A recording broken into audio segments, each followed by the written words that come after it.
Welcome to How Redistricting Impacts Latino Communities in Florida. I'm Mireya Navarro from the Bren Center for Justice, which is co-hosting this panel with Hispanic Federation. I am so looking forward to this conversation because I lived in Florida in the 90s and covered it as a journalist for the New York Times. And I found the state fascinating. The northern part of the state seemed like an extension of the South. The southern part of the state, like a microcosm of Latin America, the Caribbean, and the world, really, and where the first language seemed to be Spanish, not English. But of course, the Latino presence has been spreading out in Florida. The 2020 census found that Florida's population grew about 15%.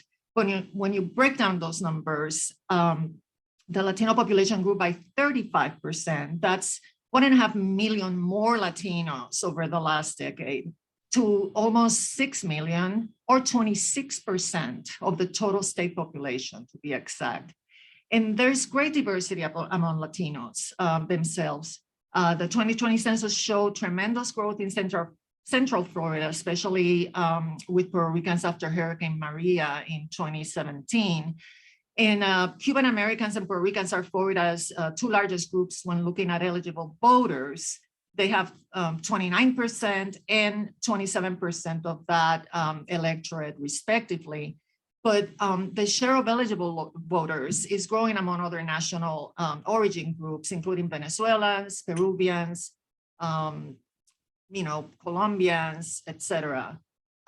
Then there's the political diversity. Democrats now outnumber Republicans among Hispanic registered voters in Florida. This is according to the Pew Research Center, but more than a third of Latino Floridians are registered with no party affiliation. So you have like 38% of Hispanic voters registered as Democrats, 26% as Republican, even a bigger chunk, 35%, with no party affiliation. And it's no wonder why there's never a dull moment when it comes to elections in Florida. But redistricting, the process of redrawing electoral districts to elect our political representatives every 10 years after the census, isn't just about the horse race between the two major parties. It is more importantly about how to translate the shifts in population in our communities into opportunities for these communities to elect representatives who will voice and fight for their concerns and needs for services. But with redistricting comes gerrymandering, or the manipulation of districts to favor the party in charge of drawing the maps. And it is a common problem that tends to occur, especially when line drawing is left to legislatures and one political party controls the process. Because of residential segregation, it is much easier for map drawers to pack or crack communities of color to achieve maximum political advantage. So is redistricting capturing the demographic changes that should mean more political power for Latinos in Florida, given their tremendous growth? To dig into this and other questions, please let me introduce our speakers who bring their perspective to our discussion from different fronts. I'd like to start with Mayor Joel Flores, Mayor of the City of Green Acres in Palm Beach County. Hola, alcalde. Buenos días. Next is Jackie Colón, Southeast Regional Director for the National Association of Latino Elected and Appointed Officials, NALEO Educational Fund. Hi, Jackie.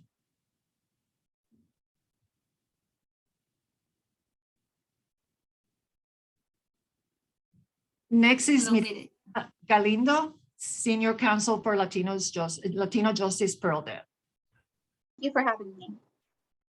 Thanks for being here.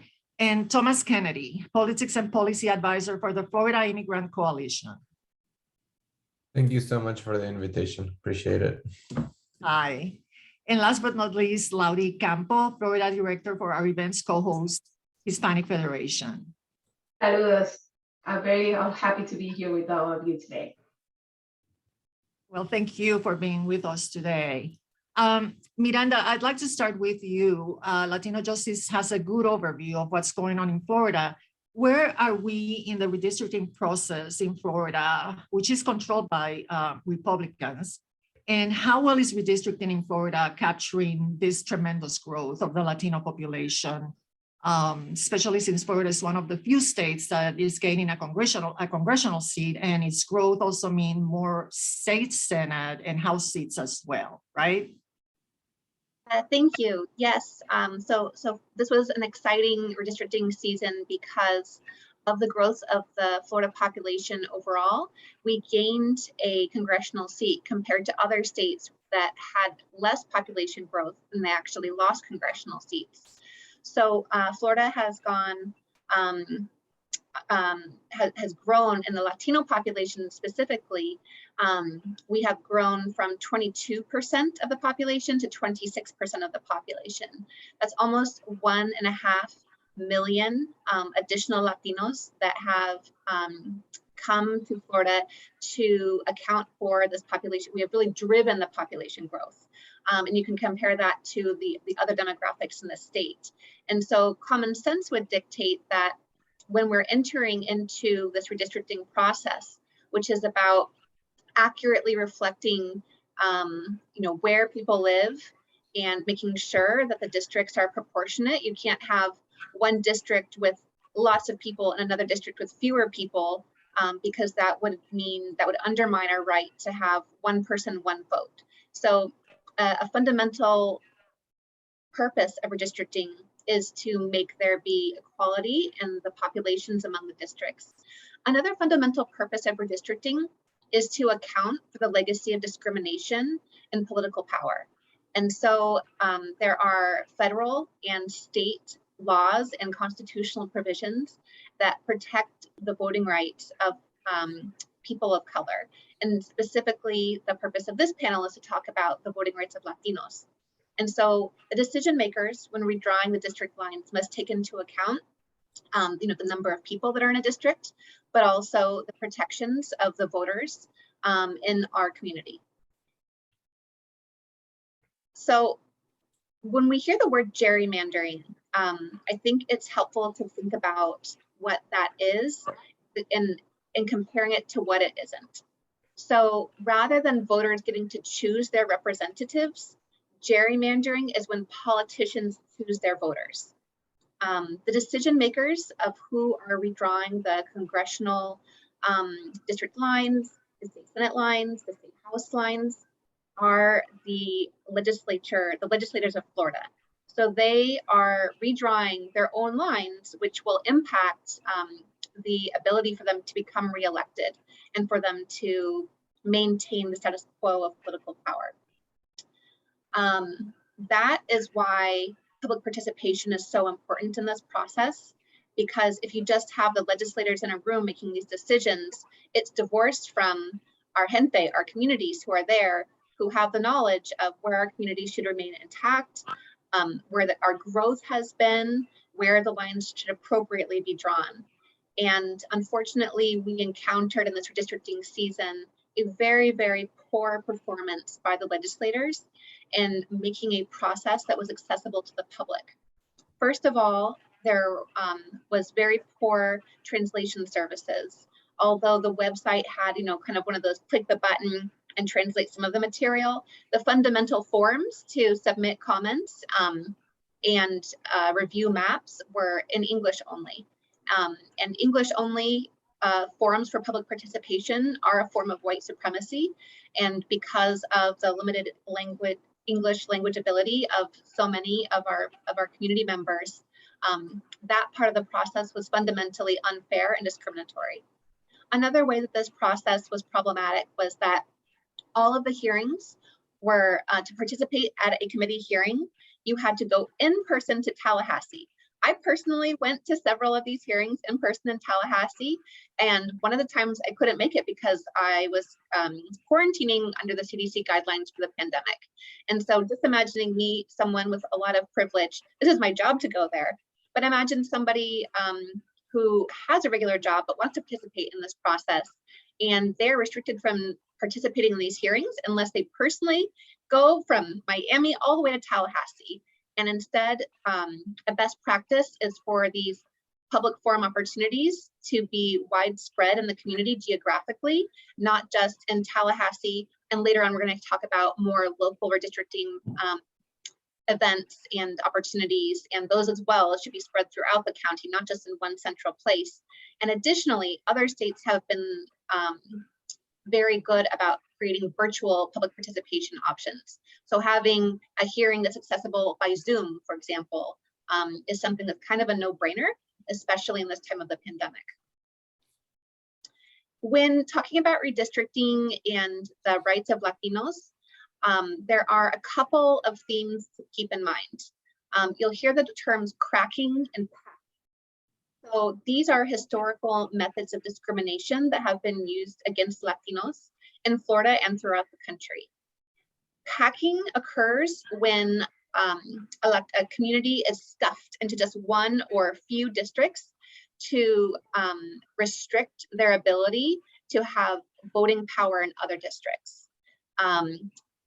In contrast, cracking is where there exists a geographically cohesive critical mass of Latino voters, but the district lines are drawn to chop them up so that in each district, they don't create a critical mass of voters able to elect their candidates of choice.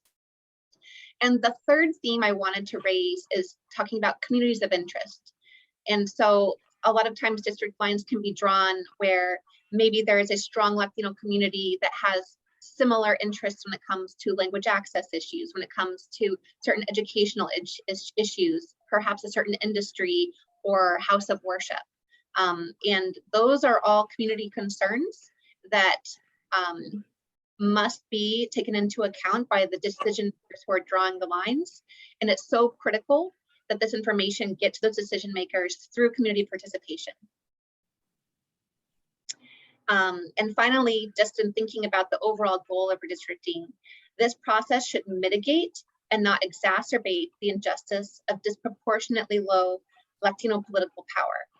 And when I'm talking about that, I'm talking about the status quo. If you look at the percentage of voters in Florida who are Latino, and you compare that to the number of districts, both congressional, state house, and state senate, we are underrepresented in terms of our voting power.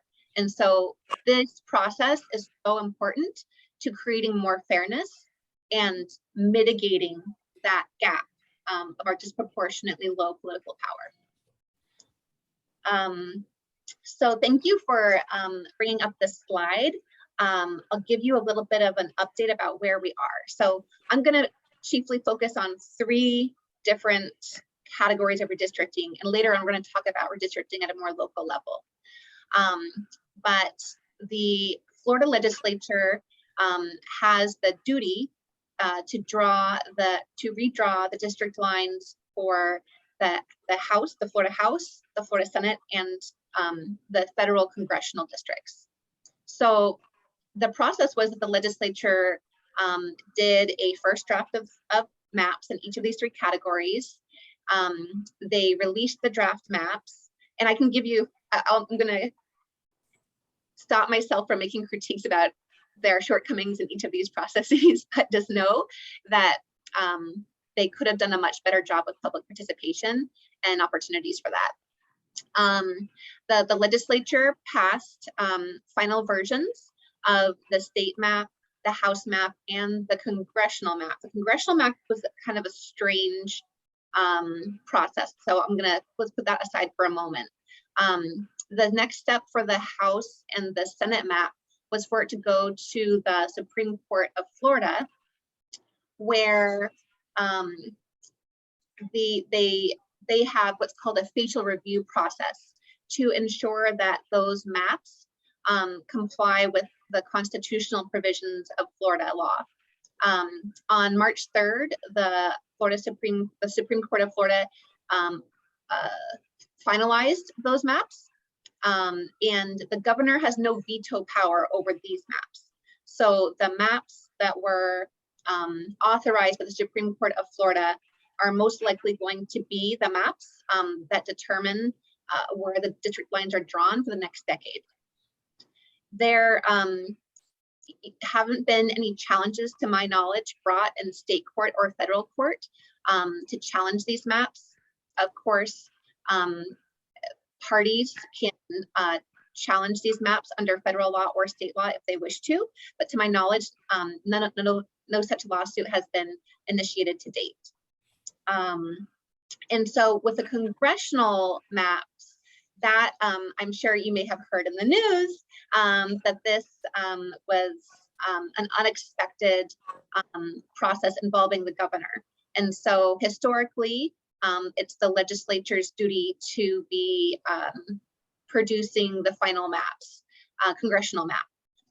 And the governor does have veto power, but it was unprecedented in modern history to have the governor be providing expert testimony, for example, and some of the hearings, and stating that he intends to veto the map, chiefly because of a Northern Florida congressional district, CD5, which has protected the voting power of Black voters in Northern Florida. And the governor's position is that he's going to veto any map that doesn't draw that district exactly how he wants it to be drawn. The legislature in response passed two maps, a primary map and a backup map. So the primary map does dilute the voting power of that historical Black congressional district. In the event that that map is challenged by in the courts and found to be unlawful, the backup map is what the legislature is saying should be the map. And that backup map preserves the Black voting power more along the lines of how it has historically been preserved. DeSantis is expected to veto this map, and that will trigger a special session by the legislature. In the special session, the legislators will either override the veto or pass a completely new map, or the same map, excuse me, no, a new map. And the backdrop of all of this is the timing. So what I mentioned at the top of the presentation about one person, one vote, you can't be having elections on stale old district lines that were drawn based on 2010 census data. We have a whole new congressional district. Of course, we can't hold an election on those lines. And I believe it's June 17th is a deadline for candidates to be qualifying to run for office.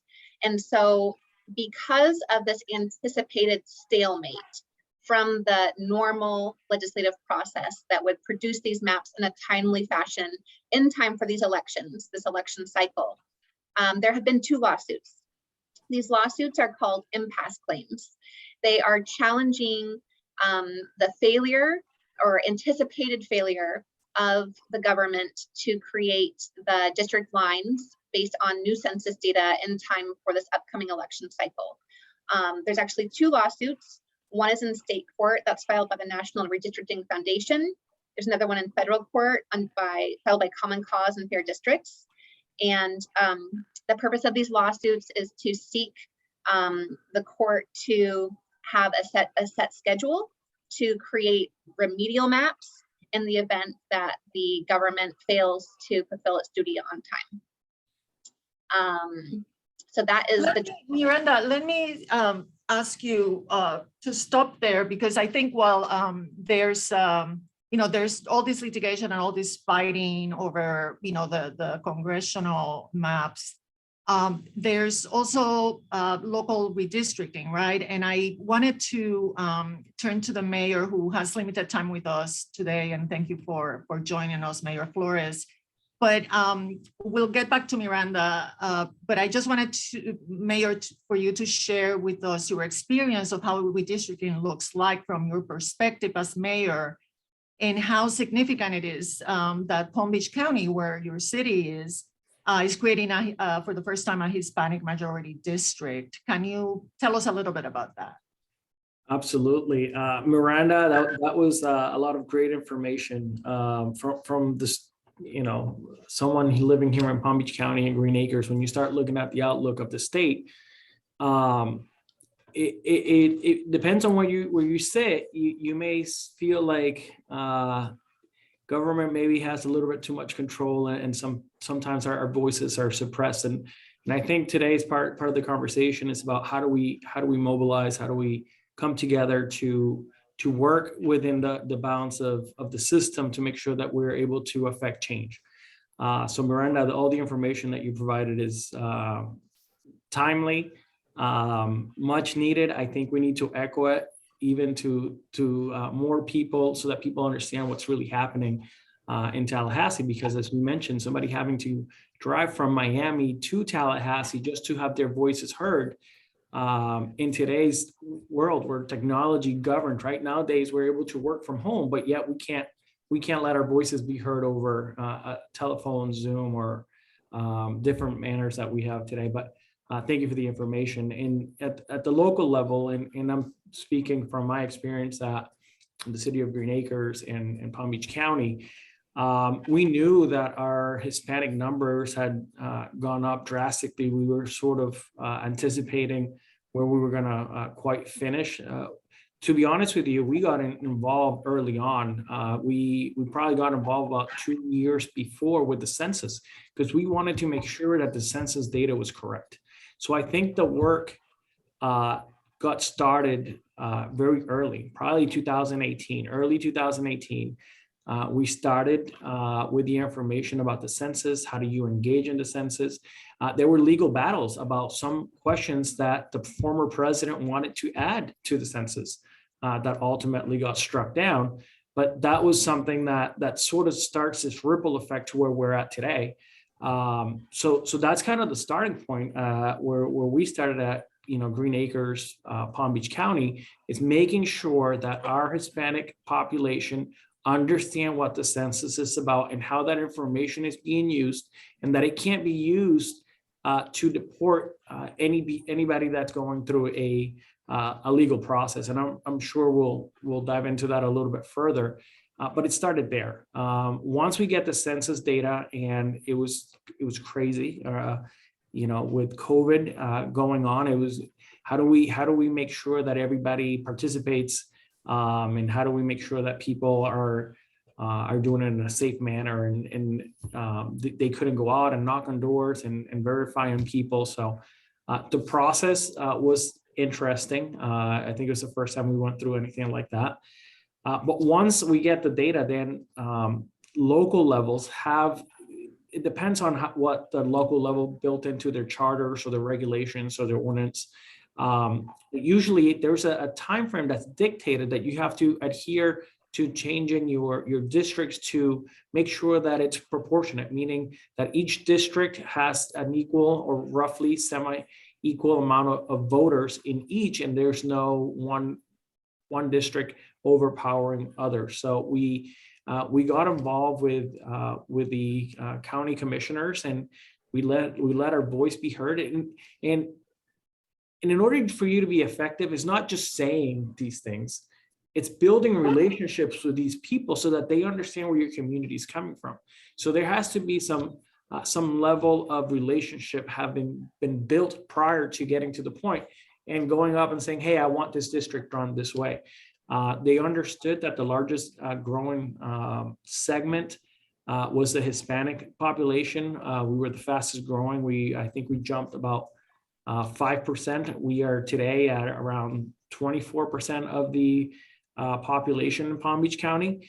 And we thought it would be fit to have a Hispanic district.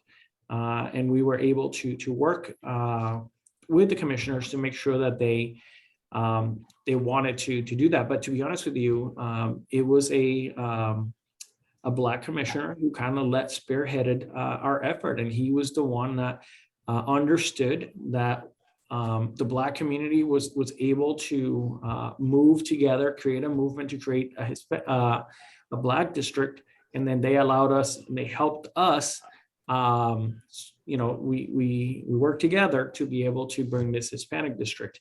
The county commissioners were very receptive, but there was an ongoing feedback where there was public meetings held. And to be honest with you, a lot of people did not know this was going on. There was a lack of information. And even when we had these public forums, It was more about the structure of redistricting rather than talking about how do we build and how do we create a cohesive, districts in Palm Beach County that they work and they represent everybody. But very similar to what you heard from Miranda about cracking and packing, we could have very close gotten into situations like that based on how the map was laid out. But you need people on the ground who understand the dynamic, who understand the geopolitical power within those boundaries. And in Palm Beach County, we had a good team of people willing to work and let the voices be heard. And knowing what you know today, what would you say was the biggest lesson learned, and what you would, want to see done differently next time around? Wow, that's an interesting question. I would say that the lesson learned is, you gotta prepare for the moment today. So this is something that happens every 10 years, right? But yet we always kind of wait until the census. The work begins before the census. It begins with letting people know that you have to participate in the census, and you have to explain to them the impact that the census plays locally. We were able to gain a congressional seat here in Florida. Our numbers continue to grow. However, there's only one party that primarily controls government in Florida. And do we want to allow that to continue to happen? Do we feel that all of Florida is represented by that? I don't feel that way. I feel like that's Northern Florida has more control than Southern Florida, where the majority of the population is. But that's just the way it is. But we have to start engaging with people, explaining to them what the impact, what the ripple effect is of everything that is happening, so that when Miranda's speaking about the legal aspect of these things, is because we feel that perhaps there are districts that are being gerrymandered or they're being packed, right? So they put all the same like voters into one area, and that dissolves the power in other districts. So it begins now, and make sure that today we're fighting the fight to try to make things corrected today, but the work really begins today for 2030, and it's about building, and I think this is something that we're going to speak here further, coalitions, making sure that we know how to engage with elected officials, making sure that they understand the needs of the community, and that we don't just show up to demand, but that we're there to work. I think that's very important when you're working with elected officials. It's not only just tell them what we want, but tell them how you're willing to change and help the community around you. And I think that's very important, especially when you want to have when you want to impact change in your local community. Thank you, Mayor. We're going to talk some more about how to engage voters, but I first wanted to turn to Jackie, because we've seen that big population numbers don't automatically translate into more Latino districts or better political representation for communities. And NALEO, which works to increase Latino political and civic participation in the country, keeps track of the number of Latinos who get elected. And that number is sobering. Only 1 to 2% of elected officials nationally are Latino in a country that is more than 80% Latino. So Jackie, are things better in Florida because of the raw numbers of Latinos, and what role would you say redistricting plays in increasing Latino representation in a state with such a large Latino population as Florida is? Yes, thank you for the opportunity. As the Southeast Regional Director for NALEO, as you mentioned, we're a national nonprofit organization. We're nonpartisan, and we focus a great deal on strengthening our American democracy by promoting full participation of Latinos in civic life. And we've been discussing the participation, which is really key. With NALEO Educational Fund, we have been focusing on the census, and I've been with NALEO now for over 13 years, so we focused a great deal on redistricting even 10 years ago. I've lived in Florida for over 30 years, this is definitely home, and I've seen so much growth. Yes, those numbers need to reflect participation, but it's up to each citizen, each Latino voter to be very minded that it's not just about registering to vote, but to actually come out and vote. I mean, here in the state of Florida, there's over 21.5 million. The population of Florida is huge, and 5.7 million are Latinos. And so we need to make sure that when it comes to redistricting that happens every 10 years, that legislators are required to revise the state's political boundaries and to have that reflection look for make sure that it's fairly represented. And we are really concerned because we don't even know if the census numbers are even accurate. We had so many obstacles that were happening, but despite of all that, we wanted to make sure that Latinos were counted and making sure that they realize the importance, not only for the dollars that were coming into their communities, but also how does it reflect regarding congressional seats. And so one of the things that I think it's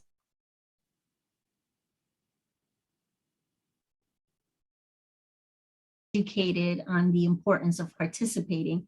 And it's not just about voting, but actually being very involved in the community.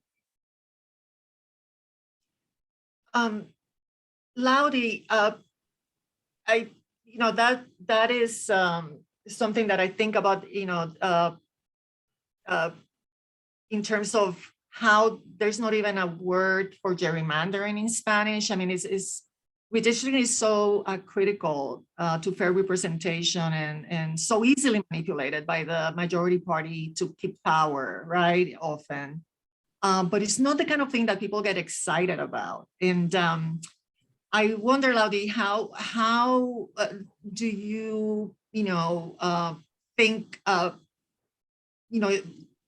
people can get excited, feel passionate about redistricting, to even tune in to learn more and to get involved and involved. And for organizations, what are kind of strategies that can be used to communicate this concept that is kind of dense and maybe foreign, but is just so critical to the well-being, right, of citizens and people who want to fully participate in our democracy. So how do you make redistricting exciting?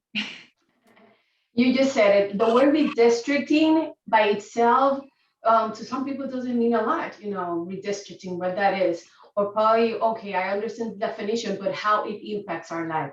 So that's the point we have to go. And you said it, there's not even a translation for in Spanish, but when you tell the constituents that it affects your daily life, when you put that into perspective, when you tell them that the decisions that are gonna be made today are gonna affect them for 10 years, when you tell them why I'm paying more taxes than you live 5 minutes away from my home, and they don't understand that because there's redistricting and you're in this area, when they're saying why you get this service and I don't, that's because of redistricting. So meeting our communities where their needs are, it was one of our important things. And as the other panelists mentioned, meeting them with trusted sources, letting them know in an easy way how it impacts, because yes, redistricting is a very difficult subject, but when you think about it, without the input of the community, it doesn't work because it affects them. So it's important for them to understand. Once they get that information and he says, oh, I wake up and I brush my teeth and these are decisions that are made, the water I use, the light, the roads I'm using to go to work, it's affected and it's made decisions are made because elected officials and it's because of redistricting, then it makes that word and redistricting and gerrymandering takes more sense. It makes more sense to our communities. Yeah, and Thomas, the Florida Immigrant Coalition represents more than 65 member organizations, and you have the task of galvanizing, right, immigrant communities around an issue like redistricting that must come with its own set of difficulties. starting with the census, as was mentioned before. Can you talk a little bit about the obstacles and challenges you found in making sure all Latinos were counted in the census, and how redistricting figures in your work with the immigrant communities in Florida, and how do you get them to more fully participate? Because that's the goal, right? To fully participate in our democracy. Yeah, sure. Thank you for the question. So I think the first thing to point out is that, redistricting affects everyone. And in Florida, that includes the estimated 4.5 million Floridians who were born outside of the United States, right? And that's because the elected officials that are, elected in these districts represent the entire population of their districts, not just those who can cast a ballot and vote for those officials. And people don't realize, but redistricting is going to affect all sorts of decision making regarding school district funding, for example, right? That impacts all children, not just U.S. citizen born children. That impacts, U.S. permanent residents, asylum seekers, the undocumented. So these are decisions that affect all of us. And, it also impacts decisions around affordable housing, for example, about infrastructure spending, about, investment in our roads. So it's very important that everybody be involved. And that everybody understands that, right? So I think a lot of our work is around public education. So as you pointed out, a lot of the work that we did started with census engagement because, we obviously needed everybody to be properly counted. So the maps that are ultimately drawn are representative of the current makeup of our community, right? Then we moved to a further educational phase, raising awareness about the redistricting process, inviting constituents to express whenever possible in Florida through public comments that we needed fair maps. Obviously, as it was noted previously in the call, our public comment process around the redistricting has not been the best. And yeah, the impact of redistricting in our community is huge. One way to think about maps and representation is by taking a closer look at the Florida legislative session, when elected officials, were, not doing what they needed to do to make sure that, public input was at the forefront of guiding this process, right? So, there's going to be an accountability portion of our work that goes beyond, right? Like the public education components that I just mentioned, that involves, targeting lawmakers that did not conduct this process transparently, that conducted this process in, quite frankly, partisan ways to, win, an electoral advantage out of the process, and make sure that people are aware of this, and that they're aware that is their voices and their input in our democratic process that is being stifled. Going back to Miranda, one thing that strikes me as Florida is that you there was bipartisanship, right, in drawing the state maps, and you didn't see the bitter fights and litigation that we see in other states. And I wonder, why did bipartisanship seem to work? I mean, maybe you don't agree, but I just wanted to get a sense of whether the political diversity among Latinos in any way helped diffuse the redistricting fights, because, as far as, from the perspective, obviously, of Latinos, because, there's just such a strong presence in both parties. But I guess ultimately, the question is whether that led to Latinos being well represented in Florida, or is the process working for Latinos in Florida, especially with the bipartisanship that we've seen. I'm so glad you brought that up, and that you mentioned how our gente are represented in both major political parties throughout Florida. Like many of the other folks here, my organization is a nonprofit, nonpartisan organization. And unfortunately, there's a legacy of both parties suppressing the Latino political power in the ways that I mentioned. I would push back gently on the characterization of this most recent redistricting process as bipartisan, although there are representatives from both sides in the committees. The maps were advanced through those committees and voted on the floor largely along party lines. And the critiques about for example, failing to provide additional Latino majority districts commensurate with our population growth was mainly raised by the Democrats. That's not to say that there aren't representatives from both sides who care about this and who don't care about this. And it's not to say that one party is bad and one party is good. But I think that this was a fairly partisan legislative session when it comes to redistricting, and from my observation. And I did want to point out that Mayor Flores had his hand up a little earlier, so I don't know if he has something to add. So I do have to get going here shortly, but I did want to bring this point up. Not every politician has the best interest of the people, right? I'm a politician, I guess, right, by definition. But we're elected to represent people, and sometimes we have to put our personal interests aside and make sure that we're doing what's best for our people. And that's not really what happens every day in politics. And I think we're as Latinos, we really understand that, because we bring some of that baggage from our own experience and from our own countries, right? But not every single person that is making and drawing these maps has the best interest of the people. That's why sometimes engaging is so hard. That's why they make these things so hard for you to be able to voice your opinion. That's why it's easy for them to dismiss us. They sometimes want to preserve a specific district just so that they don't have to run in a different district or in a different seat, or perhaps they want to make sure that they're able to run for something else, something new.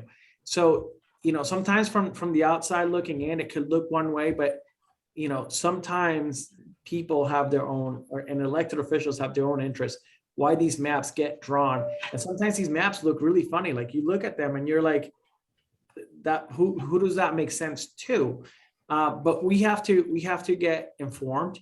We have to speak with people like Miranda, and Tomas. I mean, these are individuals are underground. They understand what's happening, and I want to commend both of you for the work that you do to represent our community. But we have to start working together. We have to unify. We have to come together to make sure that we protect the interest of everyone. And that's really important. So I want to say thank you for inviting me to this panel. Unfortunately, I have to run off, but it's been a pleasure. Thank you so much. Thank you, Mayor. Thank you for your time.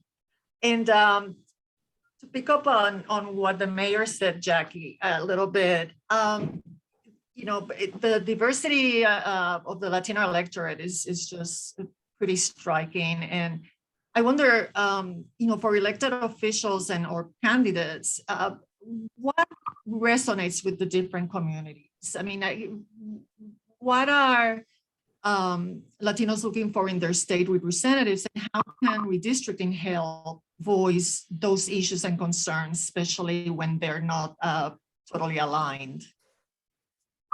Yes, I think that my experience, and as I mentioned before, the NALEO Educational Fund was part of the process 10 years ago. And we learned very early on that Latinos wanted to be active in the community. This time, that did not happen. And it did not happen because the legislators unfortunately did not allow that.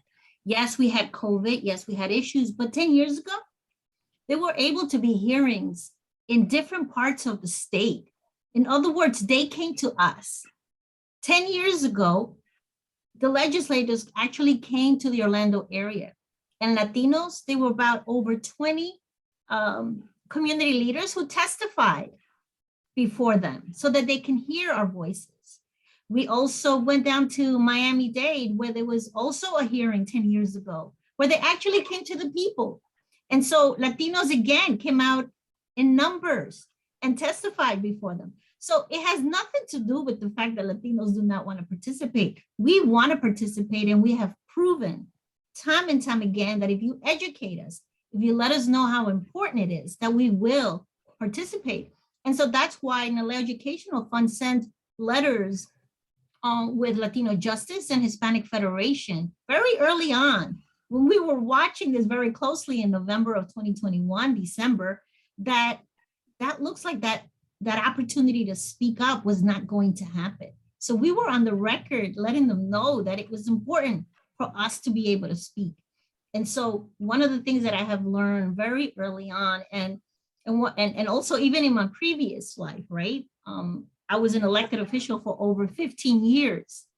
And in a community here in Brevard County, where there's over 600,000 people. And the Latino community was quite small, especially when I became elected in the 90s. But one of the things that I have found from both sides, right? As a community leader, and then becoming an elected official, and now being a Southeast Regional Director for NALEO, that our community, once you let them know the importance of something, that they will step up. So it's just a matter of us continuing to do information via television, via social media, any way that we can reach out to our community, because they will, time and time again, say presente. We have absolutely learned that. And so I am of the mind that you let our community know that this will affect their children. This will affect the safety of their community. This will affect economic development in our community, because our leaders need to reflect us, whether it's our Black and Brown communities, they need to reflect us, and coalitions are extremely important. We're watching that a lot of our African-American communities are being targeted, right? So that those districts are changing in a way that we are not exactly happy about, and the NALEO Educational Fund being quite vocal about that, because if you're doing that to our African-American community, you're also doing it to us. And that's one thing, yes, we grow, our population continues to grow. As I mentioned, 5.7 million of us Latinos, but that has to count for something, and no one should be left behind.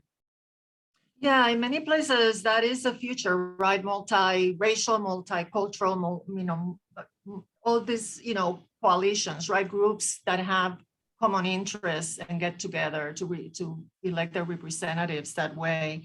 I just wonder, and Laudi and Thomas, you can jump in, but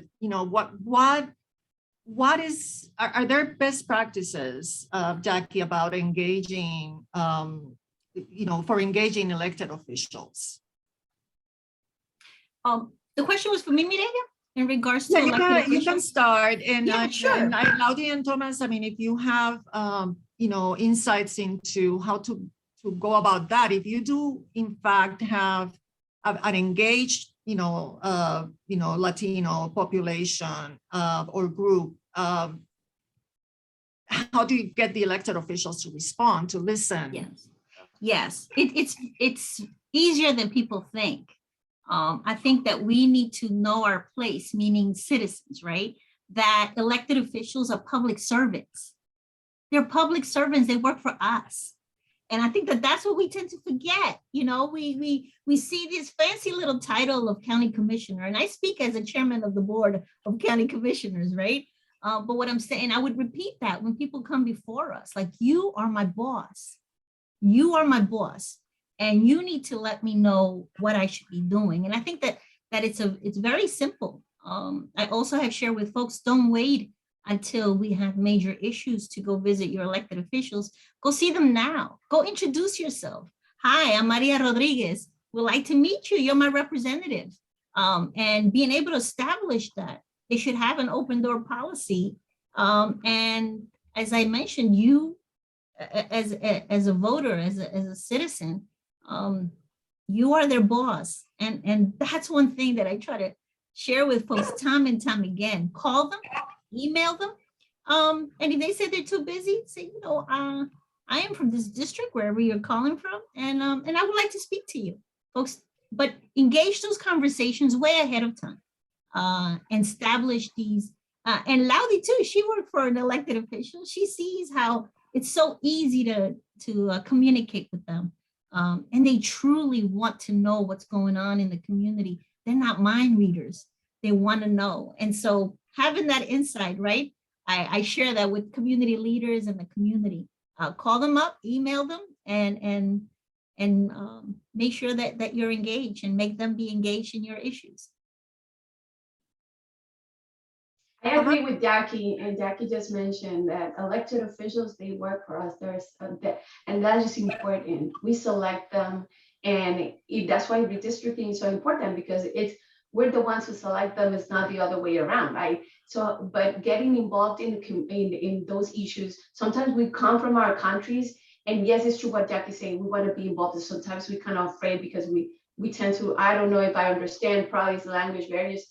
We still pay taxes. We're in this country, we produce, we work here. This is where our children are growing. So we deserve to have that voice, and we deserve to have a quality of life that we need as a community. Therefore, don't hesitate, and just connect. That's important. It is easier than we think, as Jackson mentioned. Thomas, do you have the same experience? Yeah, I mean, I wanted to expand on it a little bit, I guess. I mean, I think more engagement with elected officials and lawmakers is always good, obviously. But, I would go back to what the mayor was saying too, right? That, a lot of people in elected office don't have our best interest in mind, and frankly see the office as their personal vanity project.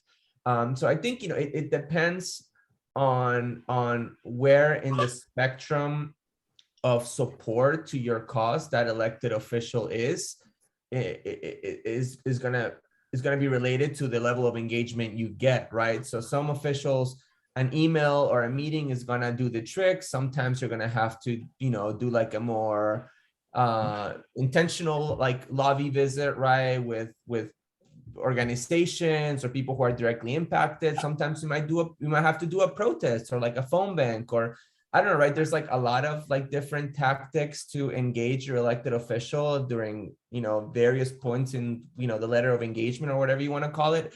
But I think what's most important, and the point that I want to drive here, is that people need to find a political home, right? Because as an individual, the level of impact that you can have is probably going to be very limited, right? Unless you have a huge platform, or you're famous, or you have a lot of money, which most people don't. So I think it's really important that you find an organization that you feel comfortable in, that represents your values, that represents your issues, that you get with other like-minded people, and that you affect change and engage lawmakers and other people together, right? Because again, our political process is too big for one individual to try to make change. We can only make change together, and that way we amplify our voices and we are stronger.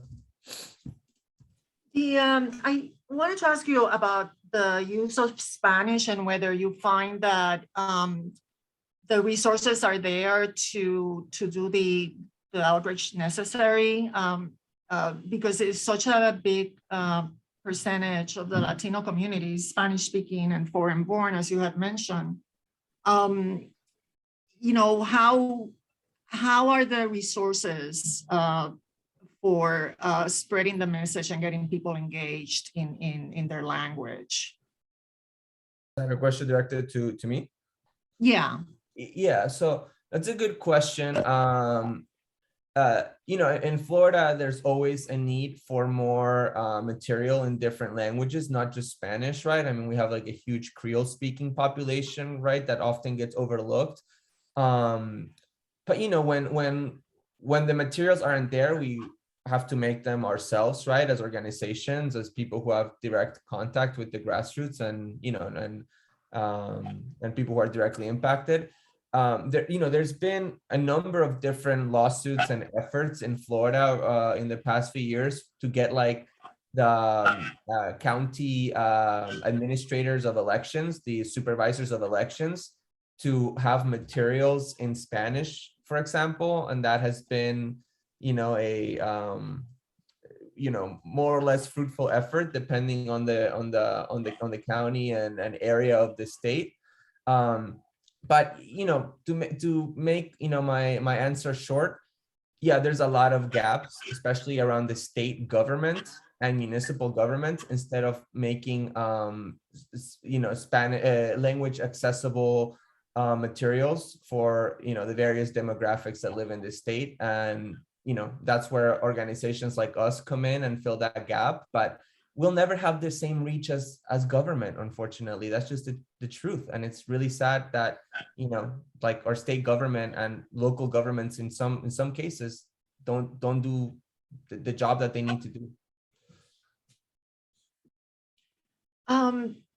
We have to start wrapping up, and I wonder with the midterms coming up this year, and just the idea of this tremendous Latino growth in Florida. I wonder what the redistricting process this time around taught you, from the perspective of you as lawyers, as elected officials, as advocates and service providers. Would there be anything differently you would do next time around, or even as redistricting plays out this year, with litigation and battles? Because some of the battles can go on for many years, almost up to the next census, right? I'd like to go around the screen asking for any call to action that you may have learned, any lessons that you may have learned that would serve Latinos well the next time around, which probably will be showing much more growth and much more pressure to try to get fair representation, right, for the various Latino communities. So Miranda, since you're immersed in this, what did you what do you think you'd do differently, learn, do earlier, anything that you learned for the next time? Well, just as Jackie said, it's so important for our respective organizations to come together, advocate for our communities, for the politicians to do the right thing, to create the forums, which is their duty to do, for the public participation. I think the lesson learned is that foreseeably, elected officials will fall short of that duty, and that it's a call to action for community members, community advocates, and community leaders to step up and make our voices heard despite the lack of that infrastructure. So having community town hall meetings where we make spaces for the collective voices, like Mr. Kennedy was describing, where we create forums that are culturally competent and respectful of the health concerns of people during a pandemic who work long hours, sometimes double jobs, and really going above and beyond to make sure that these voices are not lost, because unfortunately it's foreseeable that there will be shortcomings in the official infrastructure for redistricting, and this is a process that is inherently hard to access. I'm an attorney and I have a hard time understanding it. I'm an attorney who did a voting rights attorney, and I have a hard time understanding it. And so it just shows how important the work is. of all of the organizations in this panel to do the civic engagement work to make these issues accessible, to motivate and to help create structures to deliver these voices to decision makers. Jackie? Yes, you mentioned battle, and that's kind of how it feels this year. For the simple fact that one of the things lessons learned is always to be multitasking, right? We work with naturalization, making sure that our community becomes United States citizens, those legal permanent residents that become. And at the same time, we have to watch closely what's happening in Tallahassee. I mean, just this year alone, so many bills that have come out that are anti-voting, I mean, so many voting rights issues that we are dealing with.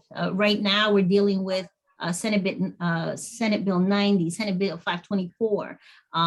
They've put together an election police force.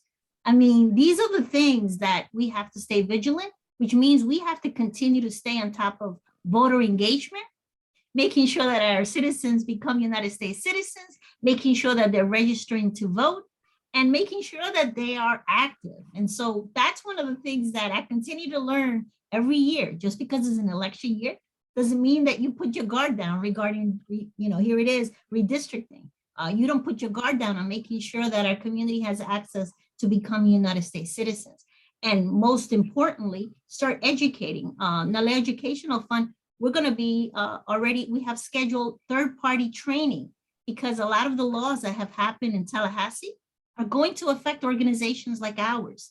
They're going to affect everyone. And so we already have scheduled that with supervisor of elections, with elected officials who they themselves are trying to figure out how are these laws going to be implemented at the local level. So we work with organizations, we work with community partners, and we also work with elected officials to make sure that our community, our Latino community, and as I mentioned before, making sure that no one gets behind. So that includes our Black and Brown community, all of us working together. So that's what I've learned, Mireya, to make sure that at all times we stay vigilant with all the issues. Yeah. Thomas? Yeah. So I think next time we do, especially census work, I hope that we are not in the middle of a global pandemic, public health crisis that really impedes, like the ability for us to do that work, right? Aside from all the political, context and atmospherics that we're already making that job difficult. I hope that the political context is better, but also like the public health context. It was very, very difficult to do field outreach, get to hard to reach communities that are not necessarily on like the internet or social media as much as, other communities or in the way that we think they are. So I think that really, really hurt our outreach efforts. I hope that, next time we're able to do better field work. And just, I guess my message for Floridians and folks out there is, I'm not trying to get partisan here, but just really look at elected officials, look at who is representing you, who actually values like your voice, aside from, whatever political issue or left or right spectrum you fall in. Just look at who actually values your voice and your participation in the process in terms of having like a healthy, like democracy. And if it doesn't seem like that elected official or that block of elected officials are valuing your voice and inviting you to participate and conducting things in a transparent way, you might not want to vote for those people. So I'm just hoping that, Floridians, take that into account going into the next elections. Because again, our census process, I think, was conducted horribly in the state. And I think the redistricting process was very undemocratic, lacking basic transparency and lacking the most basic input from the public. And that's not right. Okay. And Laudi?